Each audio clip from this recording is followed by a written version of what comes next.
arrêter la transcription maintenant.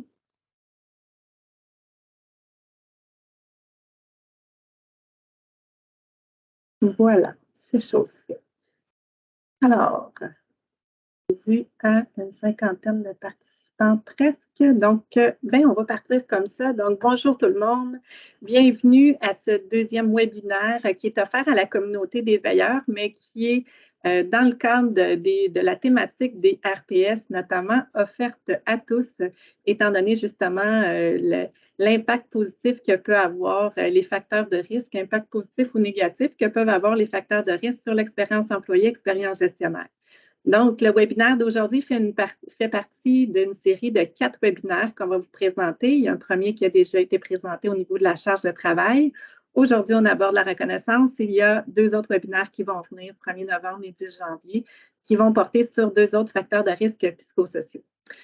Pour nous, c'est important de vous parler des facteurs de risque, de vous en présenter plusieurs parce qu'on sait que les facteurs de risque ont une inter-influence les uns avec les autres.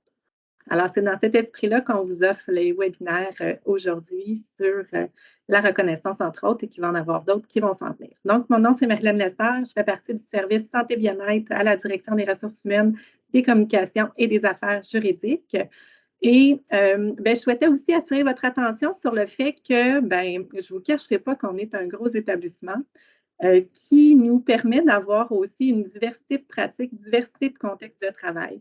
Donc, dans le cadre de nos présentations sur les webinaires, on tente le plus possible d'offrir un contenu qui est accessible à tout le monde puis qui s'applique aussi à tout le monde, mais on est bien conscient qu'il y a certains exemples qui vont être plus propices, par exemple, pour le clinique ou pour l'administratif. On a eu des commentaires à cet effet-là lors du dernier webinaire. Donc, on a eu le souci vraiment de pouvoir améliorer notre pratique, puis de pouvoir justement offrir des exemples qui peuvent convenir à tous. J'espère qu'on va pouvoir atteindre notre objectif aujourd'hui et que ça va vous permettre justement de bien répondre à vos besoins. Mais je ne vous cacherai pas qu'avec 50 minutes et avec la quantité d'informations qu'on souhaitait vous présenter aujourd'hui, c'est tout un défi de pouvoir avoir un contenu qui soit adapté à tous. Ceci étant dit, j'espère qu'on va y arriver. Alors, pour le fonctionnement de la présentation aujourd'hui, je vais vous inviter à utiliser le clavardage pour poser vos questions. Marie-Josée Bernard va être en partage d'écran pour une bonne partie de la rencontre. Alors, je vais donner un coup de main là, pour gérer les questions qui vont avoir lieu. Donc, si vous avez des questions de clarification ou si vous souhaitez aborder certains contenus, parfois, on pourra aussi vous partager, vous prêter la parole là, pour que vous puissiez en parler directement ou sinon, on prendra le temps de lire vos questions et y répondre. Je vous informe également que je vais déposer à la fin de la rencontre l'appréciation de la rencontre, justement, dans le clavardage. Si vous pouvez prendre 5 minutes pour le compléter dans les prochains jours aujourd'hui, ce serait vraiment très gentil de votre part. C'est ce qui nous permet de faire des liens aussi puis d'améliorer nos prochains webinaires. Donc, entre autres, à la fin de l'appréciation, on vous pose la question à savoir si vous avez des préoccupations, des attentes, des questionnements par rapport à notre prochaine thématique. Et moi, je rencontre nos prochaines présentatrices pour pouvoir les alimenter, puis qu'ils puissent aussi adapter leur présentation. Donc, sans plus tarder, je prête la parole à Marie-Josée Bernard, qui est notre invitée aujourd'hui pour nous parler de la reconnaissance. Alors, Marie-Josée, je te laisse le micro, je t'invite à te présenter, puis justement aborder notre thématique d'aujourd'hui. Bonjour, alors mon nom est Marie-Josée Bernard, je suis agente de la gestion du personnel. Le fichier est en train d'être téléchargé dans l'équipe de soutien à l'amélioration continue de la prévention. Puis dans le cadre de mon travail, j'accompagne des équipes avec une démarche basée sur les risques psychosociaux. Alors, comme l'a mentionné Marilyn, il y a des sondages qui sont faits, puis on avait validé avant, est-ce qu'il y avait des attentes en particulier avec l'atelier reconnaissance? Donc, il y avait des questions ou des thématiques que les gens voulaient que soient abordées, fait que j'ai tenté de les présenter dans cette présentation. Et il y a des questions qui avaient été posées. À certains moments, je vais y faire référence.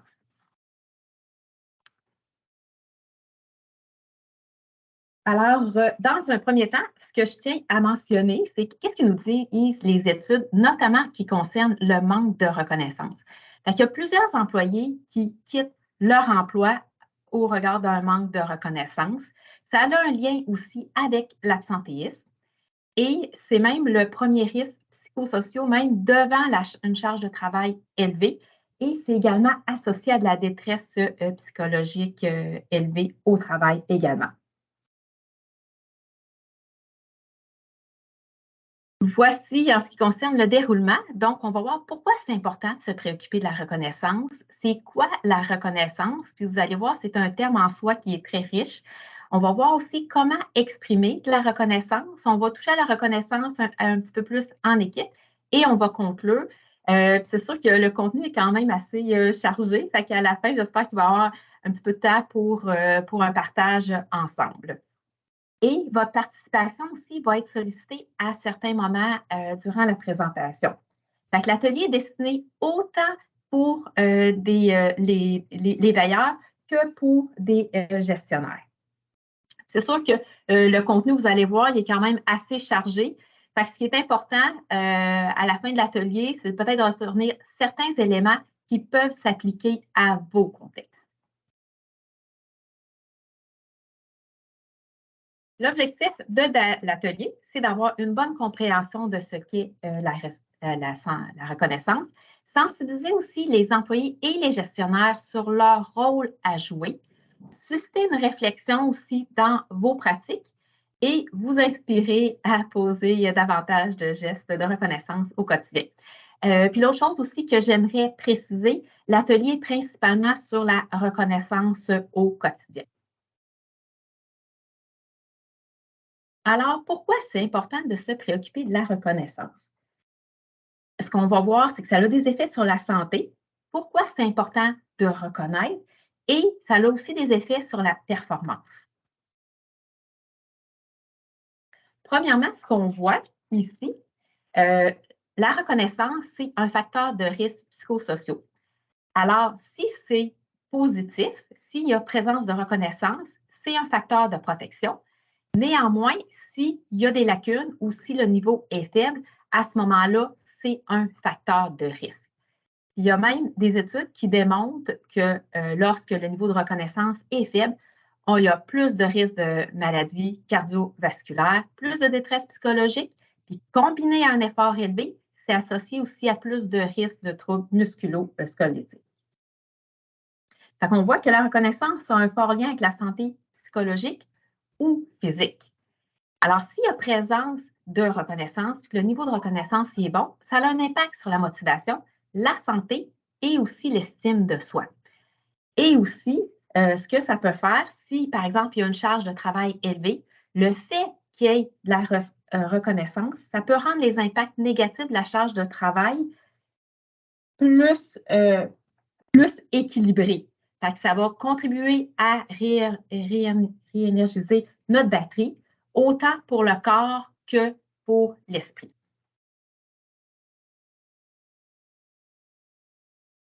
Ensuite, l'importance de reconnaître. Premièrement, ce que je tiens à mentionner, c'est que c'est un besoin essentiel pour tous. Même on sait, souvent les enfants ont besoin de reconnaissance, mais les adultes aussi, puis ils en ont besoin tout au long de leur vie. Ça favorise aussi l'engagement vers l'organisation. Ça donne du sens aussi au travail. On sait que le travail occupe une place importante, puis on voit l'utilité de notre travail, fait que le fait d'être reconnu donne du sens à notre travail. Ça augmente la motivation, la satisfaction, le plaisir au travail. Et aussi, on a le sentiment d'être apprécié et ça favorise aussi le sentiment d'appartenance envers une équipe ou une organisation. Ici, ce qu'on voit dans le tableau, il y a, donc on voit les effets de la reconnaissance au travail sur la performance. Vous pouvez voir, il y a deux colonnes où est-ce que la reconnaissance est faible et où est-ce que la reconnaissance est forte. Ce qu'on voit, c'est lorsque la reconnaissance est forte, ça augmente l'engagement, donc de manière significative. Ça augmente aussi la qualité des relations avec le gestionnaire. Il y a plus de nouvelles idées qui sont générées et aussi, il y a plus de comportements proactifs aussi, de manière significative. Ce qu'on voit ici, une petite équation pour atteindre des résultats ou la performance, que ce soit d'une équipe ou d'une organisation. Donc, ce qu'on voit, c'est que la reconnaissance, c'est un moyen sur lesquels qui peut être utilisé comme un levier, au même titre que d'avoir des activités de bien-être et de favoriser l'autonomie décisionnelle. Donc, on peut agir sur la reconnaissance.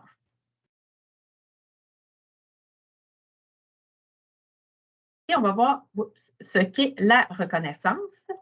Donc, on va voir la richesse du terme reconnaissance. On va voir aussi la définition qui a été retenue au CHU, les 4 composantes de la reconnaissance, les 4 formes de reconnaissance aussi.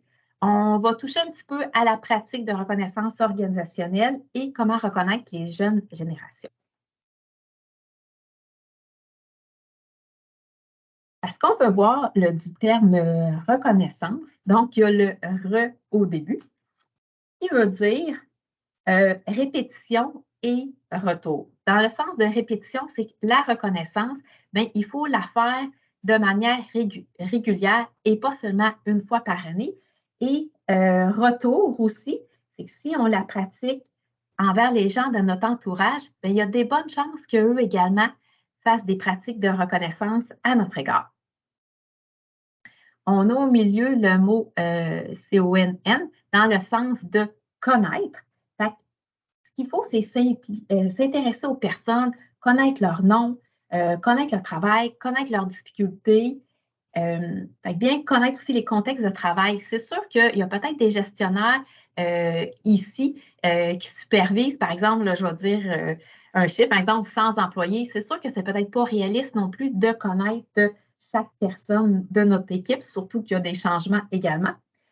Mais dans ce cas-là, il peut y avoir un chef d'équipe qui assume cette responsabilité-là d'avoir une gestion de proximité et de bien connaître les personnes de l'équipe. Et on a le mot naissance aussi. Quand on reconnaît une personne, on lui permet de grandir, de gagner en assurance, de développer son affirmation de soi. Puis, c'est un besoin qu'on a tout au long de notre vie.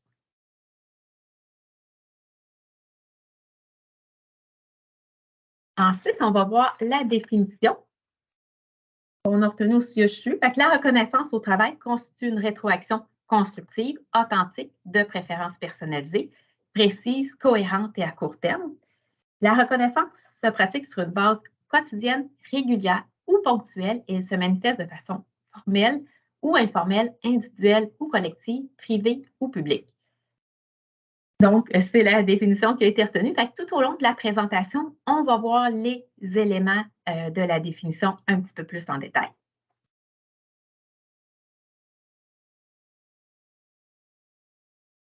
Alors, on voit également qu'il y a 4 composantes ici à la reconnaissance. La reconnaissance, c'est accorder de l'importance au bien-être des personnes, des individus. C'est être aussi dans une équipe où est-ce qu'il fait bon de vivre. La reconnaissance, c'est aussi pouvoir bien faire son travail, avoir les bons outils, avoir les bonnes équipes, le bon matériel, les bons processus.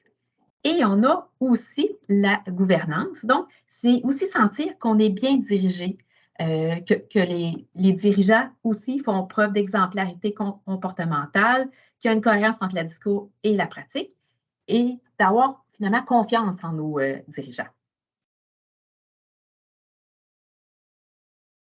Alors ça, c'est une question qui avait été posée. C'est quoi les différentes formes de reconnaissance? Vous allez voir, je vais vous présenter les différentes formes de reconnaissance. Donc, il y a la reconnaissance existentielle. Ça, c'est l'employé qui est reconnu comme personne et non l'employé qui occupe tel poste dans l'organisation. Par exemple, ça peut être de dire bonjour Brigitte, prendre le temps de regarder la personne. On voit, c'est axé sur la personne. Ensuite, on en a deux un peu plus axés sur les processus, la pratique de travail et les efforts.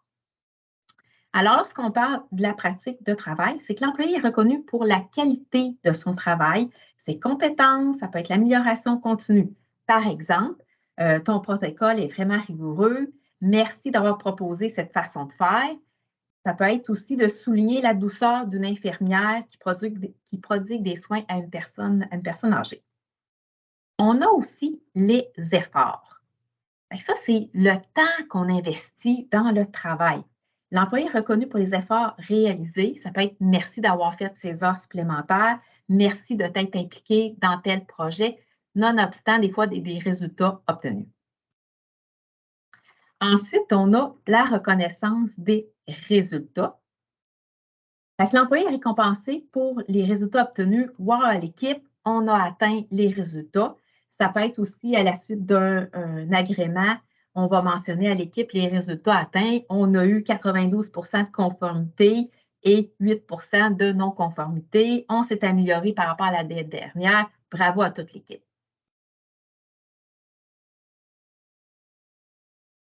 Là, vous allez voir.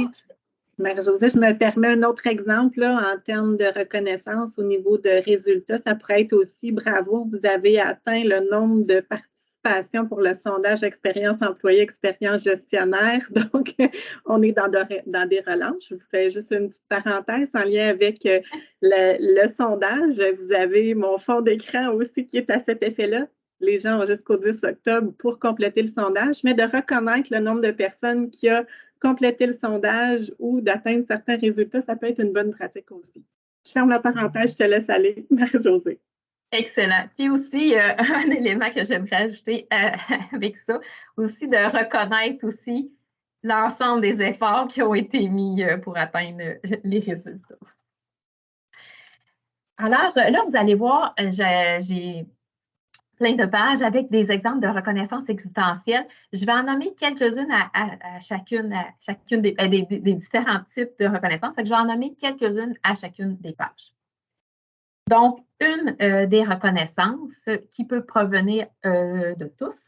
Donc, ça peut être aussi de dire à son patron comment c'est agréable de travailler avec lui. Ça peut être aussi de souligner les événements, les anniversaires, par exemple, Noël, maternité. Souvent, dans les anniversaires, il y en a qui remettent des cartes d'anniversaire avec des messages personnalisés. Il y en a qui posent une balloune aussi à la chaise de l'employé. Il y en a qui le soulignent aussi dans Teams. Puis il y en a qui affichent aussi les anniversaires dans le service. Lorsqu'on fait une pratique, par exemple, souligner les anniversaires, ben, c'est important qu'on n'oublie personne là, pour ne pas créer des effets non souhaités. Et ça pourrait aussi arriver dans l'équipe qu'il y en a qui ne souhaitent pas qu'on le souligne. C'est de respecter la décision des personnes. Ça peut être aussi à Noël, par exemple, un gestionnaire qui envoie une carte personnalisée à chacune des personnes de son équipe, signée à la main, livrée par la poste. Ça peut être soit les maternités ou retraites, de souligner, de faire un 5 à 7 pour le souligner.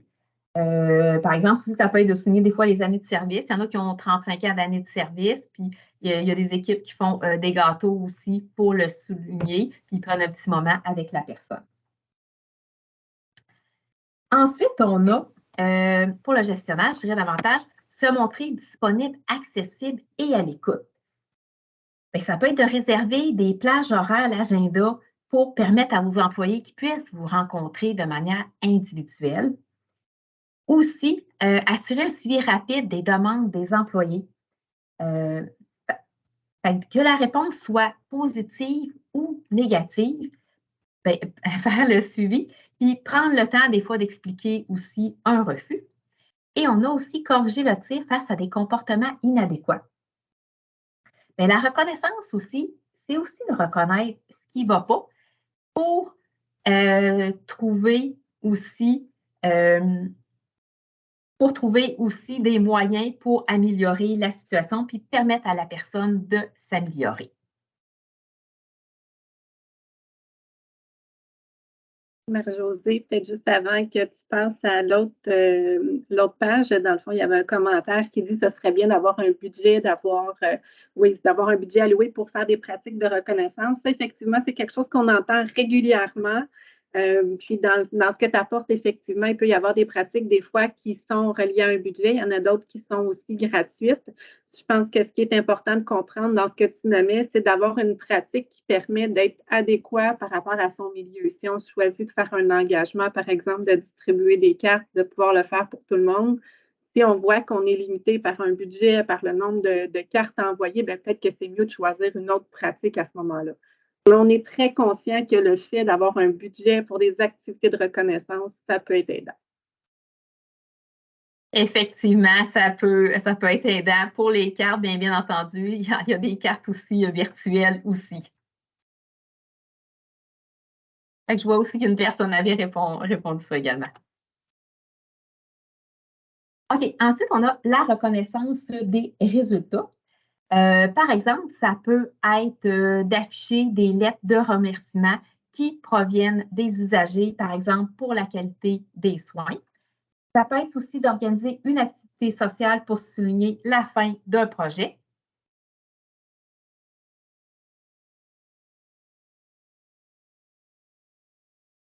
Dans la pratique de travail, ça peut être d'écrire un courriel personnalisé à un collègue pour le féliciter de son travail dans un dossier qu'on sait que le dossier a été complexe et ardu. Ça peut être aussi d'exprimer à un collègue qu'on reconnaît son opinion professionnelle. Des fois, des collègues qui nous consultent, qui nous demandent notre opinion. C'est une forme de reconnaissance. Et on a aussi revalorisé l'image de certains métiers. Par exemple, des fois, ça peut être de revaloriser le travail de personnes qui travaillent dans l'ombre aussi. Par exemple, on sait qu'il y a des adjointes administratives qui nous aident à accomplir un travail, à compléter un rapport, à faire une présentation, s'assurer qu'il y a une belle qualité de français. Bien, ça peut être de souligner.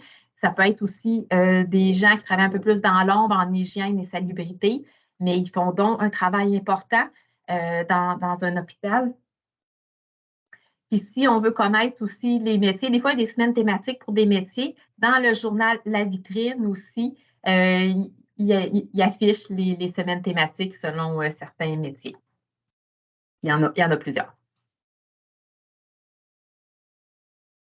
Ensuite, quand on reconnaît les efforts, ça peut être d'écrire un courriel personnalisé à un patron pour le remercier du temps qu'il nous a consacré. Des fois, ça peut arriver qu'on vit une situation personnelle un petit peu plus difficile, puis on en parle à notre superviseur. Bien, on peut prendre le temps de le remercier pour le temps qu'il a pris avec nous. Ça peut être aussi d'encourager les pairs à maintenir un effort en période intense et aussi de souligner les efforts d'une équipe indépendamment des résultats.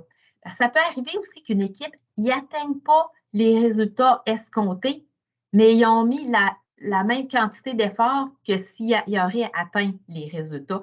Fait que ça, il faut vraiment prendre le temps de le reconnaître. Alors, on a une petite question pour vous. Là, je vous ai nommé les 4 formes de reconnaissance. Fait que j'aimerais savoir laquelle est votre préférée? De voter, d'indiquer dans le fil de la conversation 1, 2, 3, 4.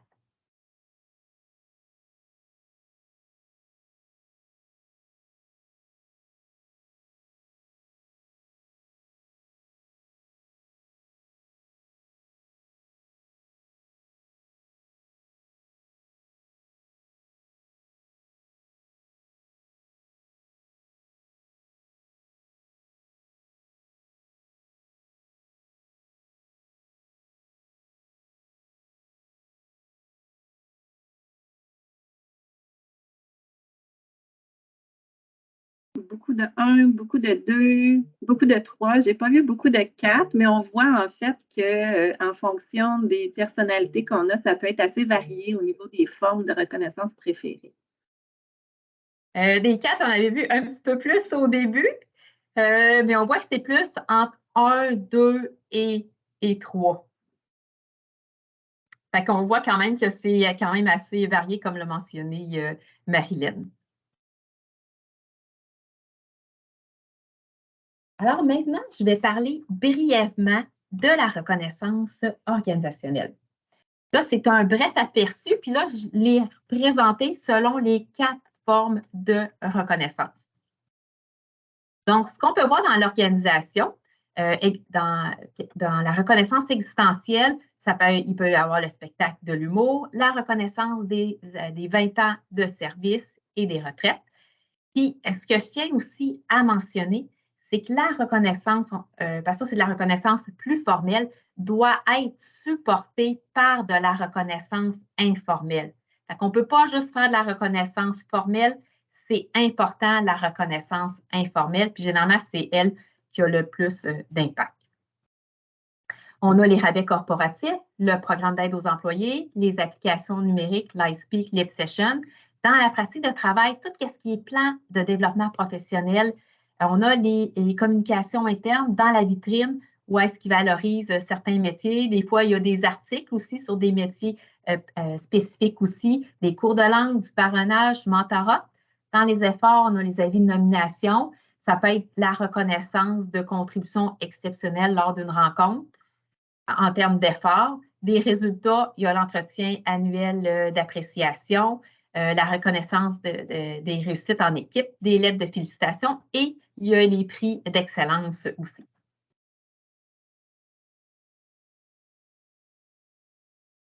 Pour reconnaître les jeunes générations, ça, c'est 10 commandements, ça avait été pris dans le livre de Jean-Pierre Brun. Je ne vais pas tous les citer, mais je vais en citer seulement quelques-uns. Mais premièrement, ce que j'aimerais faire, c'est une petite mise en contexte, c'est que sur le marché du travail, il y a plusieurs générations qui coexistent ensemble. Ces générations, ils n'ont pas nécessairement les mêmes besoins. Le défi, c'est de s'adapter aux générations. Pour les jeunes générations, la reconnaissance doit être témoignée de manière beaucoup plus rapide, plus fréquemment, puis des fois, même si ça fait défaut, eux vont aller la chercher ailleurs. Ici, le premier, la confiance, tu construiras. On est la loyauté traditionnelle pour les jeunes générations, c'est du passé. Puis eux, ce qu'ils veulent plus, c'est établir une relation de confiance avec leur gestionnaire. En ce qui concerne les règles, bien, il faut bien les expliquer et des fois, il faut les recadrer aussi. L'individu, tu respecteras. C'est sûr que pour eux, les jeunes générations, ils ont du temps, ils veulent du temps pour la famille, les amis, les loisirs, un bon équilibre entre le travail et la vie personnelle. Eux, ils veulent qu'on préserve leur vie personnelle. C'est quand même important. Puis même la question qu'eux vont se poser, quel sera l'effet de cette décision professionnelle sur ma vie personnelle? Ici, le cinquième que je voulais mentionner, tantôt on parlait, les gens ont des besoins variés, on va dire, de reconnaissance. Bien, c'est sûr que faut pas juste faut reconnaître ses compétences, les efforts, pour faire de la reconnaissance existentielle. Aussi, eux, ils aiment ça aussi, on va aller au 9e, eux, ils aiment ça aussi, pouvoir s'exprimer, exprimer leurs idées, qu'il y ait des partages. Ça implique qu'il y ait des moments d'échange aussi. C'est ce qui m'amène qu'on est passé de la reconnaissance gratitude, qui est de dire merci, bonjour, féliciter une personne, à la reconnaissance considération. Les employés, maintenant, ils veulent avoir leur mot à dire dans la conduite de leur travail et de l'organisation. Qu'est-ce que ça implique? Ça implique de prendre le temps de les écouter, offrir des nouveaux mandats, les faire participer aux décisions et exprimer de la confiance également.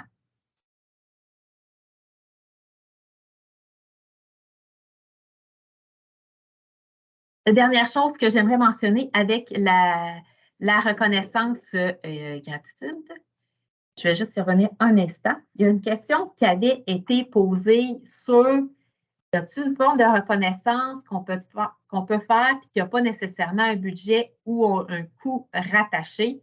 Bien, la reconnaissance considération, bien, il n'y a pas de budget rattaché à ça, mais ce que ça implique, puis c'est accessible à toute organisation, ça implique de réfléchir aussi à comment on peut favoriser une grande participation, que ce soit des employés ou des gestionnaires, puis en soi, c'est une façon de reconnaître et de motiver les personnes.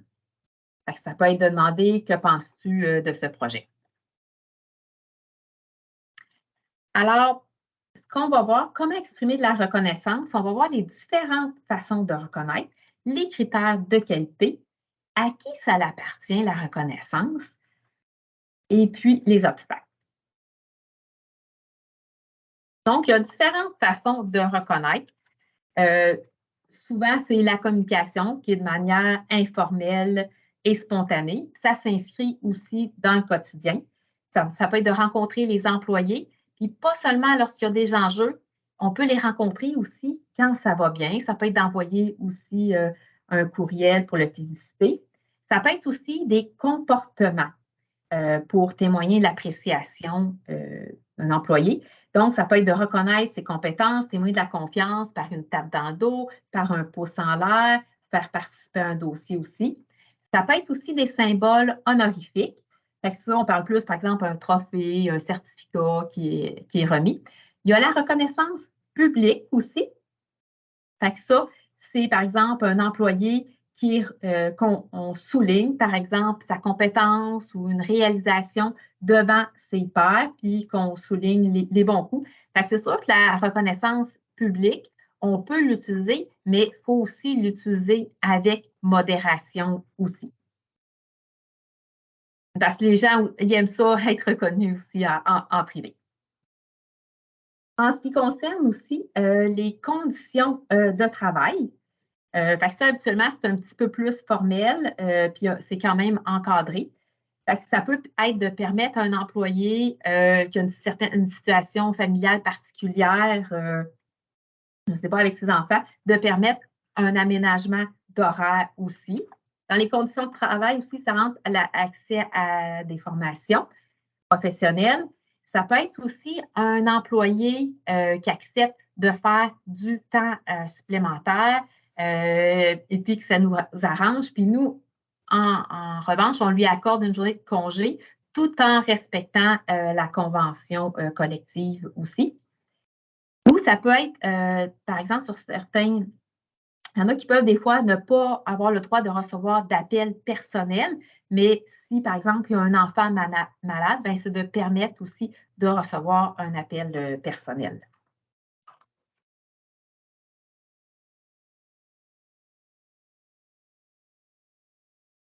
Ensuite, on a les différents critères de qualité. Il y en a que je vais présenter un petit peu plus en détail. Le premier, qui est la sincérité. Je dirais que ça en est un principal important. Les gens doivent sentir qu'on est authentique. Puis aussi, quand on pratique la reconnaissance, on peut reconnaître aussi bien les forces d'une personne que les faiblesses aussi. Il faut trouver la façon qui nous convient. Puis il ne faut pas que ça soit non plus, il ne faut pas non plus y aller dans le sens de la flatterie ou de la manipulation parce que les gens vont le sentir. Et il ne faut pas non plus que ça soit une obligation.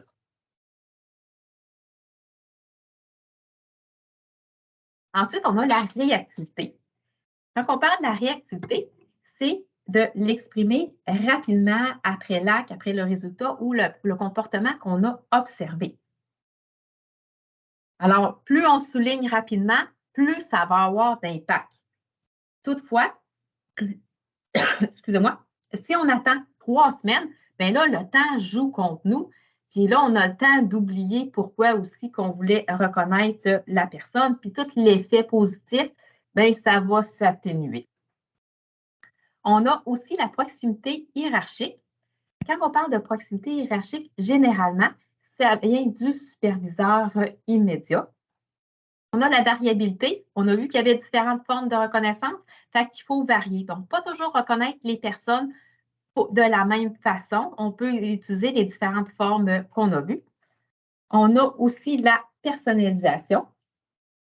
Donc, elle doit être adaptée à la personne. Ça peut être aussi adapté selon la génération. On a aussi la légitimité. Fait que les sources de la reconnaissance doivent être significatives aussi pour la personne et crédibles aussi à ses yeux. On a aussi la spécificité. Fait que normalement, on peut reconnaître un effort, un événement.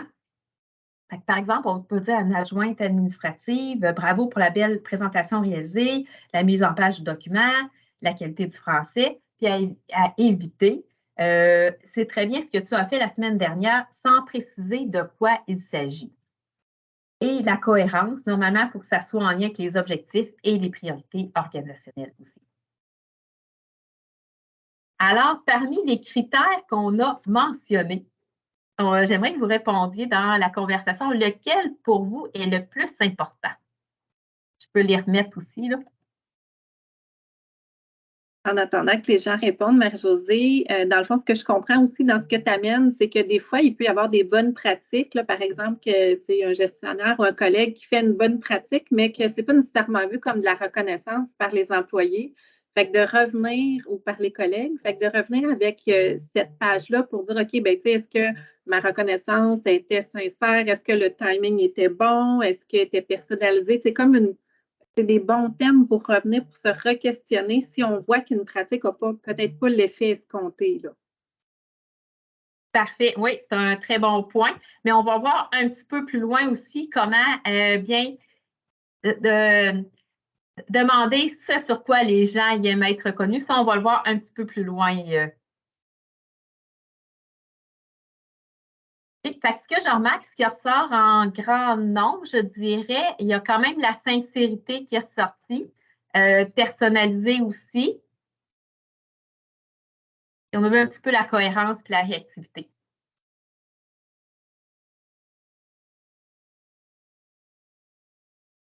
Alors, à qui ça appartient de faire de la reconnaissance?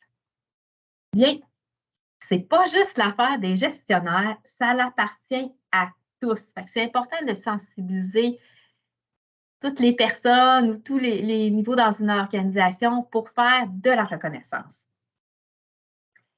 C'est en soi, c'est un devoir humain, c'est pas rattaché à une position. Alors, donc, on a certaines formes, on a descendante, ça, c'est un superviseur immédiat qui reconnaît ses employés. Remontante, un employé qui reconnaît son superviseur. On a aussi horizontale. Ce que j'aimerais aussi préciser, quand on pose aussi un jugement, il y a deux types de jugement. Il y a un jugement d'utilité. Là, c'est de dire en quoi le travail peut être utile. Fait que ça, les gestionnaires, même les usagers, sont bien placés pour dire en quoi le travail d'une personne peut être utile. Et on a le jugement de beauté.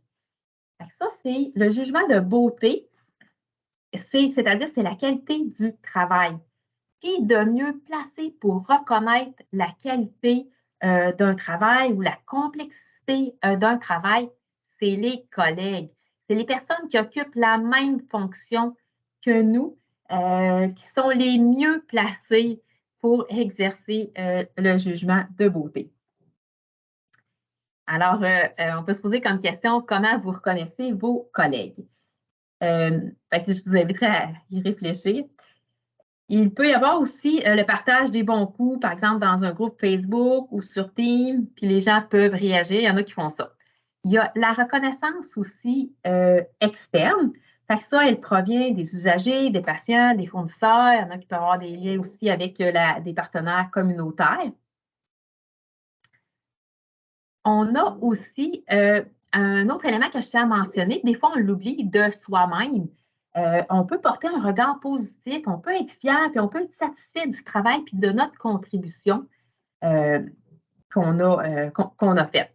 Par exemple, ça peut être une PAB qui donne un bain à un usager puis est vraiment fière d'avoir pu donner puis d'offrir un bain puis du service qu'elle a offert à l'usager, puis même qu'elle voyait que l'usagère était satisfaite aussi, mais d'apprécier d'avoir pu le faire. Pour une adjointe, ça peut être d'apprécier la présentation qu'elle a faite. Puis pour une infirmière, ça peut être de dire que malgré une journée chargée, j'ai fait un bon travail. Parce que des fois, on met l'accent sur ce qui n'a pas été fait, plutôt que de voir l'ensemble du travail accompli, malgré parfois plusieurs contraintes. À titre personnel, des fois, on peut se développer, on peut avoir aussi un répertoire à bon coup, si on reçoit, par exemple, des messages positifs. On peut les garder, puis de temps en temps, aller jeter un petit coup d'œil et ça nous remet le sourire. L'autre élément qui est important, c'est aussi de reconnaître les gestionnaires. Fait qu'eux aussi ont besoin de reconnaissance, ils ont besoin qu'on reconnaisse leur travail. Puis, de manière générale, les gestionnaires reconnaissent à 53 reconnaissent leur travail des superviseurs immédiats, tandis que c'est 36 des employés qui reconnaissent le travail des gestionnaires. C'est quand même important de le faire. Puis un gestionnaire qui est reconnu, il va plus reconnaître son équipe. C'est quand même réciproque. Et les craintes, des fois, qu'on peut avoir de reconnaître son gestionnaire,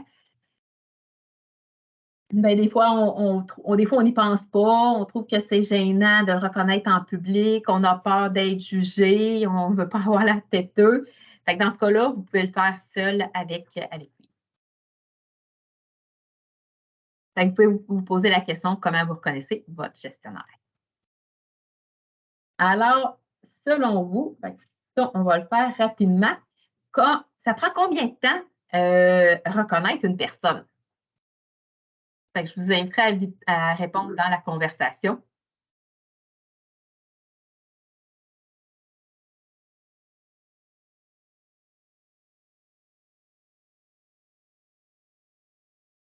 Bon, je vois que vous êtes bon. C'est la troisième, effectivement.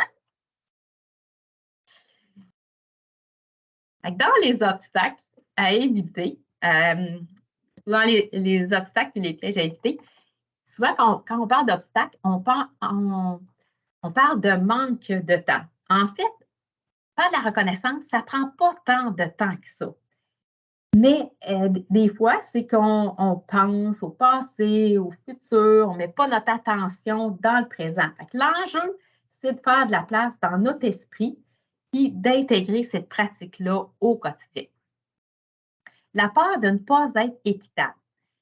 Quand on fait de la reconnaissance, il faut viser l'équité, pas nécessairement l'égalité. Puis si le climat dans l'équipe est bon, bien, généralement, si on reconnaît une personne en public, généralement, les gens vont être contents. Mais si, des fois, si le climat il est moins bon, à ce moment-là, c'est de reconnaître les gens un peu plus en privé. Les difficultés à interagir avec autrui. Des fois, il y a des gestionnaires ils deviennent gestionnaires, mais ils n'ont pas eu une formation. Mais des fois, ça peut être d'aller chercher aussi des cours pour communiquer aussi adéquatement aux personnes. Ça, il y en a plusieurs aussi dessus. Et il peut y avoir des fois la gêne. Fait qu'il faut oser passer par-dessus notre gêne et le faire. Le piège à éviter aussi, bien, des fois, ça peut être reconnaître les mauvais enjeux. Mettons que si on reconnaît une personne pour tout le travail qu'elle accomplit, par exemple un PAB, des fois, la tâche doit se faire à deux et non seule. Il ne faut pas non plus reconnaître un PAB qui fait la tâche seul au lieu de la faire à deux parce qu'il peut y avoir par la suite des enjeux de sécurité. Je vois que le temps file. Bon, ensuite, on a, ça c'est vraiment un exercice intéressant. Vous pouvez le voir, il est dans la boîte à outils. Et puis, il y a 4 questions vraiment importantes à poser aux gens. Pourquoi c'est important pour eux d'être reconnus? De qui ils aiment ça recevoir de la reconnaissance? Puis ça, on a vu qu'il peut y avoir plusieurs personnes de qui on peut recevoir de la reconnaissance. Il y a sur quoi les gens aiment être reconnus. On a vu qu'il y avait les 4 formes de reconnaissance et comment les gens aiment recevoir de la reconnaissance. Ici, un exercice qui est proposé, qui peut être fait en équipe. Néanmoins, s'il y en a qui ont des contraintes de temps, des fois, ça peut être de poser ces questions-là lorsqu'on accueille un nouvel employé ou s'il y en a qui font de l'appréciation de la contribution individuelle, bien, ça peut être de poser la question à ce moment-là. Des fois, vous pouvez voir si vous faites l'exercice, vous allez voir qu'il va y avoir une variété de réponses. Les gens, ils n'ont pas besoin, ils n'ont pas nécessairement les mêmes besoins. Que faire si on n'en a pas de reconnaissance? Alors, premièrement, il faut identifier nos besoins. Nos besoins, c'est les 4 questions qu'on a vues précédemment. Ça peut être aussi d'en discuter avec les collègues de notre équipe, puis ensuite d'aller faire une demande à notre gestionnaire, une demande concrète, ce sur quoi qu'on aimerait recevoir de la reconnaissance. Puis comme gestionnaire, si vous n'en avez pas, bien, c'est important d'en demander. Puis des fois aussi, on aime ça avoir du feedback. Ici, là, je vais en faire seulement quelques-uns, mais pas beaucoup, mais vous allez voir la présentation. Fait que vous allez voir, il y a plusieurs exemples pour reconnaître une équipe, mais je vais en souligner seulement certains. Donc, effectuer une tournée de vos employés, particulièrement ceux qui travaillent sur le corps de soir et de nuit, aller les saluer, aller dire les bons coups. C'est sûr que, notamment pour les gestionnaires, on n'a pas le temps de le faire à toutes. Il faut s'entendre peut-être qu'une fois par mois, on peut le faire, puis on peut l'annoncer, mais c'est quelque chose qui va être apprécié, notamment des équipes de corps de soir et de nuit.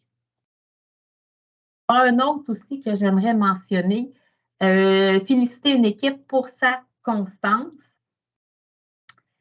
C'est sûr, des fois, lors de gala, on reconnaît l'exceptionnel. Puis là, j'insiste sur le mot constance, mais dans le réseau de la santé, il y a beaucoup de personnes qui font des gestes ordinaires de qualité, posés chaque jour, puis qui font une différence dans la vie des patients, des usagers, des résidents. Fait que ça, c'est important aussi de le souligner.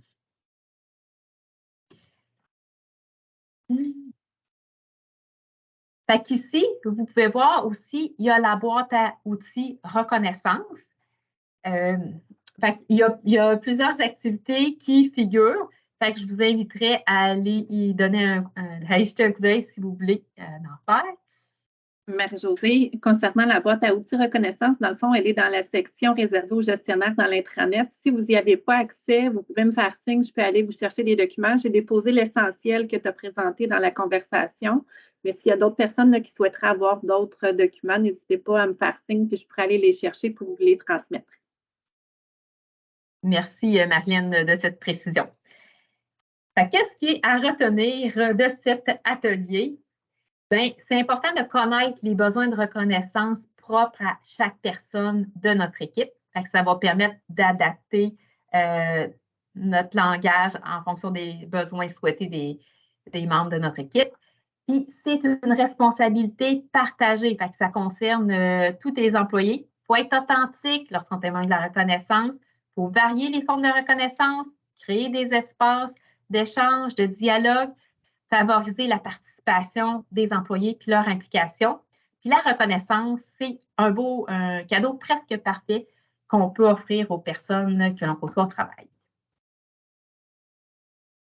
Alors, là, je sais qu'il est déjà rendu 48, puis j'avais aussi un petit défi à vous laisser avant. Je ne sais pas s'il y en a qui ont des idées, qui ont des reconnaissances, qui aimeraient partager, qui ont reçu, qui ont aimé, qui aimeraient partager. N'hésitez pas à l'écrire dans la conversation pour nous partager des bonnes idées de reconnaissance.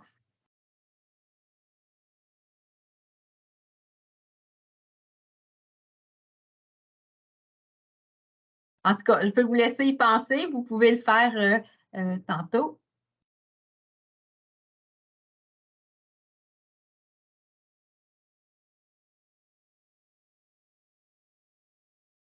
OK. Fait qu'on en a l'ami secret durant la période des fêtes. Puis vous voyez dans la boîte à outils, on l'a celui-là également. Des crayons personnalisés. Fait qu'il y a plusieurs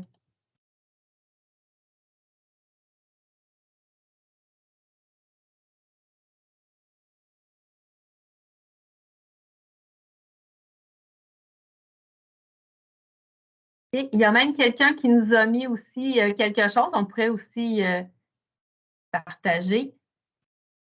Il y a un lien là, que Nathalie a partagé vers une banque d'outils ou de suggestions aussi. Et merci pour ce partage. Appeler personnellement des employés sur le terrain. Donc, quand on a des fonctions de coordination ou de gestion, qu'on est un peu plus loin aussi des employés, ça peut être effectivement une bonne pratique. Merci, Myrthe, pour ton partage. La notion de plaisir, Nathalie aussi qui a suggéré, effectivement. La cassette de départ. Mais il y a des bonnes suggestions. Vous pouvez continuer à les mettre. De toute façon, la conversation demeure. Vous pouvez revenir aussi pour regarder qu'est-ce qui est intéressant de faire avec des idées de d'autres personnes. Parfait. Et j'aimerais vous laisser sur un défi. Au cours des prochains jours, à qui souhaitez-vous faire plus de reconnaissance? Votre gestionnaire, vos collègues, votre équipe, et de quelle manière?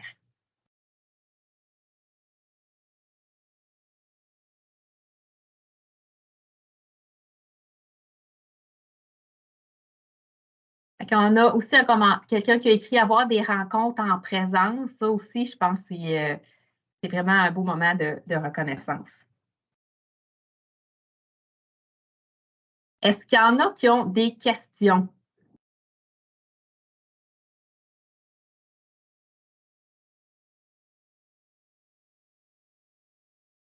Ça semble clair. Il n'y a personne qui lève la main ou qui inscrit une question.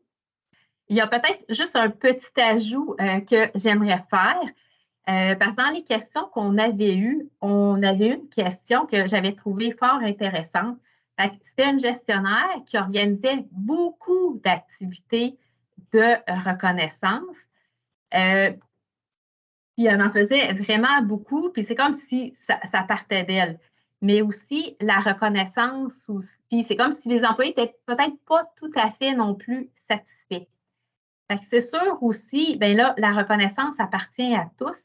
Ce n'est pas juste aux gestionnaires, mais aussi, des fois, on peut poser la question aux employés, comme on l'a vu avec les 4 questions, sur quoi les employés y aiment être reconnus, leur demander quel est leur besoin de reconnaissance, mais aussi, ça peut être aussi de les inviter à eux, c'est quoi les gestes de reconnaissance que vous posez pour ne pas être toujours dans quelqu'un qui donne de la reconnaissance, puis qu'il y ait des receveurs, puis des fois, le besoin est sans fin pour arriver à parvenir à un certain équilibre.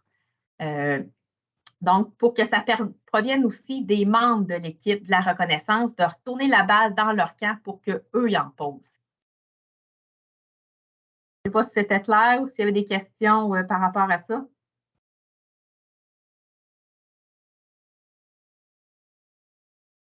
Ça semble aller.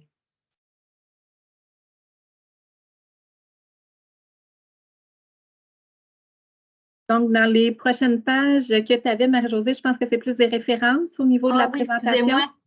Oui, ça, c'est des références. Ça, on pourrait la partager, la boîte à outils reconnaissance. Puis, on a des références ici. Des références avec des liens cliquables. Donc, oui. Quand on vous enverra la présentation, si vous voulez approfondir sur le sujet de la reconnaissance, vous aurez des sources bien intéressantes d'informations pour compléter. Sinon, bien, vous pouvez toujours aussi nous écrire pour avoir davantage d'informations. Marie-Josée, je dois dire qu'elle est une de nos professionnels pas mal formés en lien avec la reconnaissance. Fait que c'est une très bonne source pour pouvoir répondre aussi aux questions que vous avez là, ou pouvoir vous diriger vers les bons outils pour travailler la question de la reconnaissance. Donc, merci beaucoup, Marie-Josée, pour ta présentation fort utile. Je pense que ça a répondu, j'espère, à notre objectif de rejoindre l'ensemble des gens de l'organisation avec des exemples super concrets. Merci, Marie-Josée. Alors, je vous ai aussi déposé le lien, là, et je vais le remettre, je pense, parce qu'il commence à être loin dans les commentaires. Je vais vous le remettre pour être sûr que vous le voyez facilement. Le lien vers l'appréciation de la rencontre. Donc, prenez 5 minutes, s'il vous plaît, pour le compléter. C'est riche pour nous, puis ça nous permet justement de pouvoir bonifier nos prochaines rencontres. Myrthe, est-ce que tu avais un commentaire, une question avant de conclure? Oui, les deux. Merci beaucoup, beaucoup. Je trouve que ça a été une très, très, très belle présentation, puis ça éveille vraiment toutes nos connaissances là, en lien avec, ou ça nous renchérit sur nos connaissances en lien avec la reconnaissance. Je ne sais pas, c'est très petit écrit, je sais que je peux grandir, là, mais il y a un document aussi qui s'appelle « 1001 façons de faire de la reconnaissance ». Je ne sais pas si vous pourriez ajouter le lien vers ce document-là aussi, ça serait intéressant. Puis, ça serait intéressant. Je ne sais pas si c'est possible ou si ça s'est fait déjà via les sondages qu'il y avait pour les gestionnaires dans le temps, mais de recenser, un peu faire un sondage auprès de tous les gestionnaires, par exemple, pour donner c'est quoi les idées de reconnaissance qu'ils font, eux, dans leurs équipes, puis sont dans quel type de direction. Puis après ça, de leur partager comme un document là, auquel on pourrait se référer. Je ne sais pas si ça serait peut-être une idée, mais c'est du travail. Bien, on le prend en note, par exemple, parce que c'est effectivement des fois de s'inspirer des pratiques des autres. C'est aussi ce que Marie-Josée a souhaité faire là, avec le fait d'inscrire des activités dans la conversation. Mais oui, c'est une bonne suggestion. On le prend en note. On verra qu'est-ce qui est possible de faire pour la suite. Merci beaucoup. Sinon, il est rendu 12h55. Je voulais simplement vous informer aussi que le prochain webinaire va porter sur le soutien entre collègues et gestionnaires le 1er novembre prochain. Donc, ça va être aussi 1er novembre le lancement du mois des voisins au travail. Donc, ça va être une belle activité pour débuter ce mois-là. Sinon, le webinaire qui va suivre sur l'autonomie décisionnelle, ce sera le 10 janvier prochain. Puis, portez votre attention aussi, on va avoir une activité une journée sur les saines habitudes de vie le 17 octobre prochain. Donc, il y aura une conférence sur la gestion de stress en avant-midi, une activité sur l'heure du midi en lien avec les saines habitudes de vie et une proposition de yoga en fin de journée. Donc, je voulais vous transmettre cette information-là. Ça va sortir dans nos prochaines communications. Alors, soyez vigilants dans ce qui s'en vient. Il y a plusieurs activités qui sont là pour vous. Puis qui vont pouvoir continuer à nous augmenter nos connaissances là, pour favoriser le bien-être au travail. Fait que merci tout le monde d'avoir participé, puis s'il vous plaît, allez répondre à l'appréciation que je vous ai placée en lien dans la conversation. Merci, bon après-midi. Bon après-midi tout le monde. Merci. Merci. Merci. Bonne journée.